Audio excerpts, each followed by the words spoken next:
wanted to share a few quick stories with you about three men in Delaware whose experiences with our criminal justice system illustrate some of the challenges that we face. The names are changed, but the stories are real. Kenneth Williams is 49 years old. He is serving a life sentence right now under Delaware's 3 strikes and you're outlaw. He's been in jail since 1997, so about 18 years. Strike 1 for Mr. Williams was a conviction in 1988 for drug possession. In 1994, he was convicted for shoplifting, which was escalated to a first-degree robbery felony charge because he had a canister of pepper spray attached to a keychain in his pocket when he was caught shoplifting.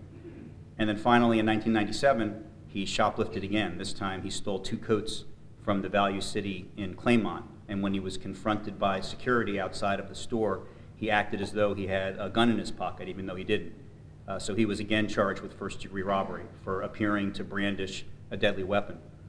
He stole stuff, which he shouldn't have done, but he's never been convicted of hurting anyone. He's never been convicted of trying to hurt anyone. And as we speak, he is serving life in prison in Delaware. Charles Walker is 37 years old. He was a drug addict, and he burglarized his parents' friends' houses to pay for his drug addiction. In Delaware, burglary is considered a violent felony.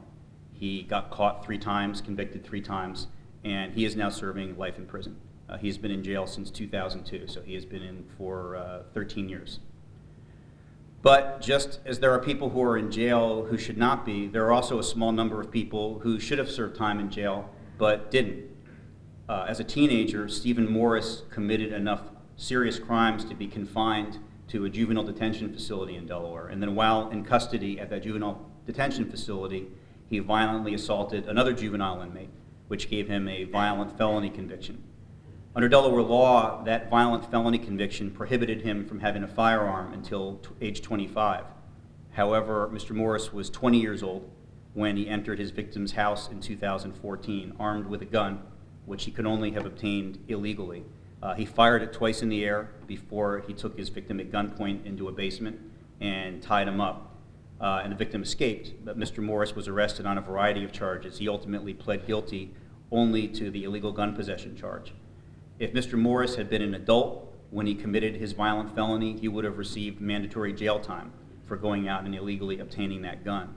But because Mr. Morris was a teenager when he committed his violent felony, Delaware law didn't allow for mandatory jail time. And as it turned out, he got no jail time at all for his 2014 gun crime, none. And he later committed a series of other crimes, robbery and assault, and he's now in prison for those later charges.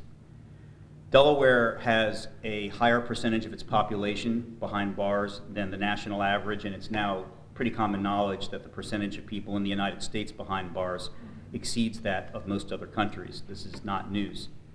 Delawareans have been talking for years about reducing the size of our prison population, but our prison population today is almost exactly the same as it was 6 years ago.